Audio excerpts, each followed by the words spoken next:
नमस्कार, स्वागत है आप सभी का रिपब्लिक भारत पर। मैं हूं आपके साथ सुजाता और इस बुलेटिन में हम बात करेंगे कि आखिर सनातन विरोधी जहर के कितने चेहरे हैं। क्या है ये पूरी खबर, चलते हैं प्रियंका के पास। धन्यवाद सुजाता। देखिए बड़ी खबर ये। नमस्कार, मैं हूं आपके साथ प्रियंका शर्मा। सनातन विरोधी के आखिर कितने चेहरे। कभी रामचरितमानस पर सवाल उठता है तो कभी प्रभु श्री राम के ऊपर आपत्तिजनक टिप्पणी दी जाती है। मीनाक्षी, बताइए पूरी खबर। नमस्कार, आपके साथ मैं हूं मीनाक्षी रजक। पहले बिहार के शिक्षा मंत्री चंद्रशेखर का एक बयान आता है रामचरितमानस को लेकर के। उसके बाद समाजवादी पार्टी के नेता स्वामी प्रसाद मौर्य भी इसी तरीके से विवादित बयान देते हैं रामचरितमानस को लेकर के। और अब कर्नाटक के लेखक हैं, उन्होंने भगवान राम को लेकर के विवादित बयान दिया है। आखिरकार क्यों बार बार हिंदुओं की आस्था को मजाक बनाया जाता है और कुठाघात किया जाता है, आपको दिखाते हैं ये पूरी खबर इस रिपोर्ट में।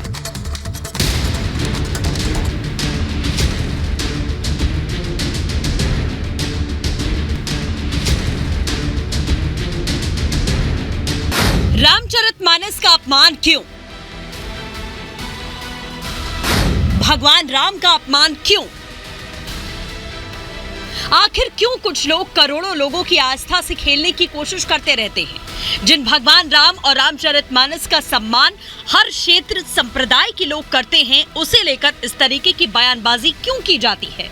समाजवादी पार्टी के नेता स्वामी प्रसाद मौर्य ने रामचरितमानस को लेकर बेहद आपत्तिजनक टिप्पणी की। उन्होंने क्या कहा, आपको सुनाते हैं। तुलसीदास जी ने जो रामचरितमानस लिखा है उसमें कुछ अंश ऐसे हैं जो जाति सूचक शब्दों का प्रयोग करते हुए, वर्ण विशेष को नाम इंगित करते हुए अपमानजनक टिप्पणियां की हैं। जो अपमानजनक टिप्पणियां हैं उस पर हमें ऐतराज है। स्वामी प्रसाद कह रहे हैं कि पूरा रामचरितमानस नहीं बल्कि कुछ पंक्तियां गलत हैं, उनको निकाल देना चाहिए। आखिर संविधान में भी तो बदलाव हुआ है। ऐसी टिप्पणियां जिससे बड़े पैमाने पर एक विशेष जाति समूह, एक वर्ग विशेष को अपमानित किया जा रहा है, उन शब्दों को सही मायने में प्रतिबंधित कर दिया जाना चाहिए। रामचरितमानस पर दिए बयान पर स्वामी प्रसाद मौर्य को तीखी आलोचना का सामना करना पड़ा। ये उनके विचार हैं या उनकी पार्टी के विचार हैं, ये उन्हें समाज में, जनता में स्थापित करना चाहिए। उनकी पार्टी के विचार हैं तो वो पार्टी के लोग बताएं कि उनके पार्टी के क्या विचार हैं। और समाजवादी पार्टी के लोगों ने हमेशा समाज में वैमनस्यता, टकराव, तनाव की स्थिति पैदा की है। स्वामी प्रसाद मौर्य जी ने जो बयान दिया है वो डिप्रेशन में दिया है, क्योंकि वो राजनीति में जो जब से वो चुनाव हारे हैं, वो जनता ने उनको नकारा है, तब से वो बहुत ही जो है दुखी है और अपने को चर्चा में लाने के लिए उन्होंने इस तरह का बयान दिया। ये पहला मौका नहीं है जब किसी ने रामचरितमानस का अपमान किया। आपको याद होगा, हाल ही में बिहार के शिक्षा मंत्री चंद्रशेखर ने रामचरितमानस के बारे में आपत्तिजनक शब्दों का प्रयोग किया था। तुलसीदास जी ने लिखा रामचरितमानस, उसके उत्तरकांड में कितनी बात कही गई? पूजिए विप्र शील गुण होना, पूजिए न शूद्र गुण ज्ञान परवीना। अगर ये विचारधारा चलेगा तो भारत को ताकतवर बनाने का सपना पूरा नहीं हो सकता है। पूजिए विप्र शील गुण हीना, अब पूजिए न शूद्र गुण ज्ञान परवीना। अगर ज्ञान से परवीन भी बाबा भीमराव अंबेडकर है तो वह पूजने नहीं है। स्वामी प्रसाद मौर्य ने रामचरितमानस पर शर्मनाक बयान दिया तो कर्नाटक के एक लेखक और रिटायर्ड प्रोफेसर उनसे भी आगे निकल गए। उन्होंने सीधे सीधे भगवान राम पर ही बयानबाजी कर दी। ऐसी आपत्तिजनक बातें कही कि हम आपको सुना नहीं सकते। भगवान राम और रामायण के इस अपमान का घोर विरोध हो रहा है। संत समाज में बेहद नाराजगी है। मर्यादा पुरुषोत्तम भगवान श्री राम के विषय में इस तरह का अनर्गल प्रलाप, यह बहुत निंदनीय है और निश्चित रूप से इसके पीछे भारत में अस्थिरता पैदा करने के लिए चीन और पाकिस्तान का हाथ है, जो मोटी फंडिंग इनको दे करके और इस तरह का जहर उगलवाया गया है। एकदम झूठ है, उसको वाल्मीकि का एक अक्षर भी नहीं मालूम है। यदि भगवान राम के लिए कह रहा है और ये इस भगवान अपने को कहता है, ये महामूर्ख है। मुझे लग रहा है भगवान वाल्मीकि का अपमान है, उस समाज का अपमान है और मेरे एक भगवान का अपमान है। इसकी निंदा करनी चाहिए। सवाल ये उठ रहे हैं कि क्या जानबूझकर कुछ लोग हिंदू धर्म को अपमानित कर रहे हैं? क्या जानबूझकर सनातन धर्म पर टिप्पणी की जाती है? भगवान राम और रामचरितमानस पर आखिर इस तरीके की बयानबाजी क्यों होती है? हिंदू धर्म को अपमानित करने की उनकी आदत है, ये वो लेखक हो सकते हैं, तो इससे ज़्यादा अपमानजनक कोई बात नहीं हो सकती। देखिए, इस तरह की चीज़ों पर मुझे लगता है हमें बोलने की ज़रूरत नहीं है और इतने महान लोगों के बारे में इस तरह के शब्द कहने से पहले लोगों को सोचना चाहिए कि उनकी ज़बान जल जाना चाहिए अगर इस तरह की बातें करें। देखिए, मेरा मानना है कि इस तरीके के बयानात लोगों की आस्था और लोगों के सेंटिमेंट्स के साथ खिलवाड़ है। किसी भी आस्था के साथ खिलवाड़ नहीं किया जा सकता है। ऐसे लोगों के खिलाफ सख्त कार्रवाई होनी चाहिए। भगवान राम का चरित्र सबसे आदर्श माना जाता है। उनका पूरा जीवन एक आदर्श जीवन के रूप में देखा जाता है। वो सबके लिए प्रेरणा है, लेकिन जिस तरह से उन पर टिप्पणी की गई उससे सभी लोग आहत हुए। ये नेता जो है ये चाहते हैं कि किसी तरह से हिंदुओं को गाली दो, हिंदू मानबिंदुओं, हिंदू आस्था के केंद्रों पर हमले करो, उसी से उनकी राजनीतिक जो रोटी सेक पाएंगे। लेकिन ये अब इनकी राजनीति रसातल में जा चुकी। अब ये रसातल में गई हुई राजनीति को दोबारा से तलाशने पर की कोशिश कर रहे हैं। लेकिन इनको मैं कहूँगा, अगर रामचरितमानस में कोई खोट नजर आता है तो कम से कम संविधान को पढ़ लो, वो बाबा साहब ने लिखा है ना। सवाल यही है कि क्या सस्ती लोकप्रियता पाने या अपनी राजनीति चमकाने के लिए इस तरीके की बयानबाजी जायज है? क्यों आखिर करोड़ों राम भक्तों की आस्था से इस तरह का खिलवाड़ बार बार होता है? Bureau report, Republic Bharat. तो लगातार इस तरह के बयान सामने आ रहे हैं, लेकिन सवाल यह है कि मंशा क्या है? क्या ये कोई इत्तेफाक है या जानबूझकर इस तरह के विवाद पैदा किए जा रहे हैं? हम बात करते हैं, हमारी सहयोगी अनामिका इस वक्त हमारे साथ लखनऊ से जुड़ गई हैं। अनामिका, बिहार के शिक्षा मंत्री चंद्रशेखर ने जो कहा वो हम सब सुन रहे हैं। उसके बाद कितना विवाद हुआ, कितनी उनकी आलोचना हुई, लेकिन अब स्वामी प्रसाद मौर्य भी आखिर चल क्या रहा है? कि जानबूझ के कोई रणनीति है कि बार बार ऐसा करें?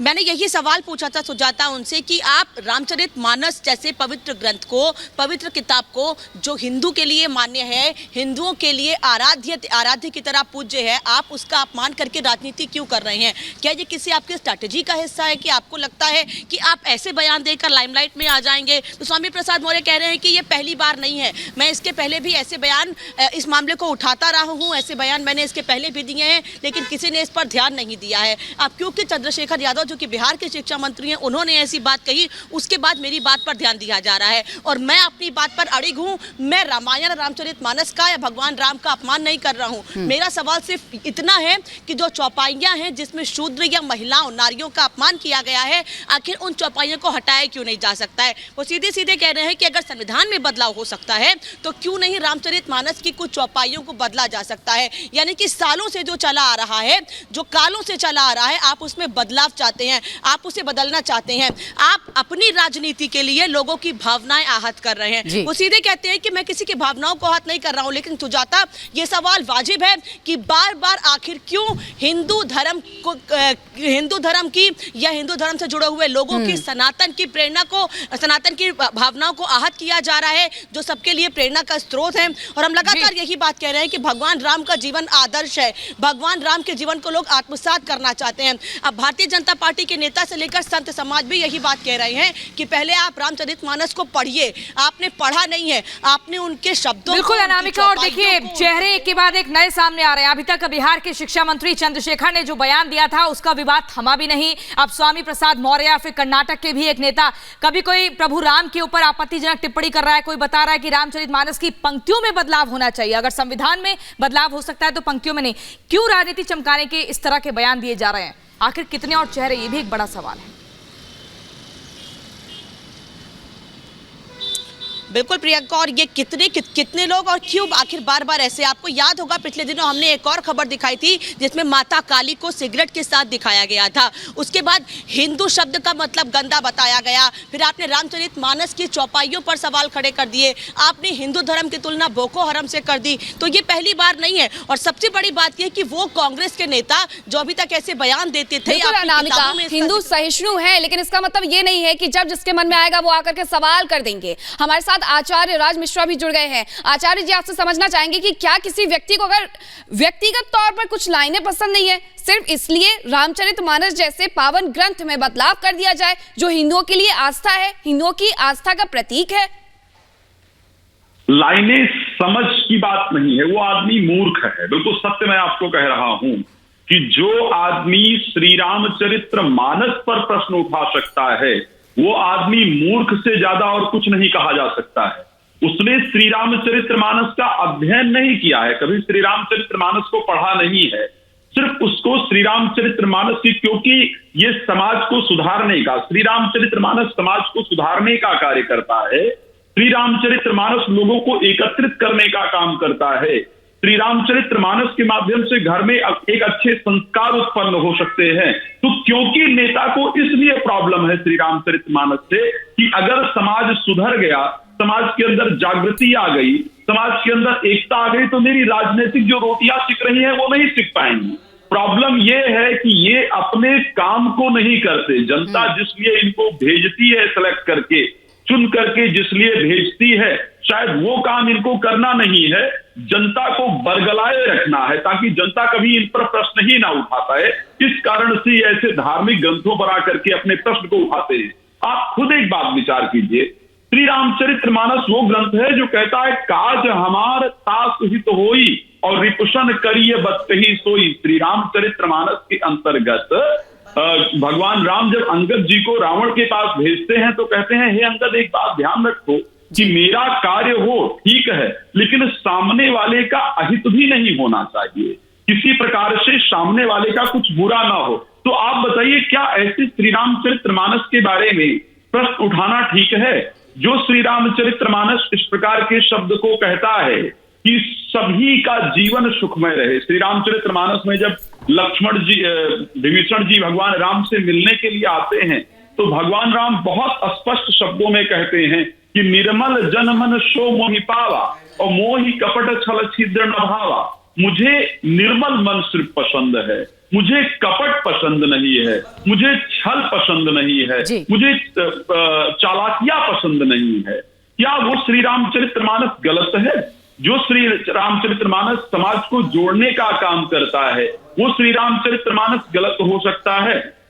श्री रामचरित्र मानस जो कहता है कि दूसरे पर प्रसन्नता, दूसरे के मुख पर प्रसन्नता है, इससे बड़ा कोई धर्म नहीं है, और दूसरे को दुख पहुंचे इससे बड़ा कोई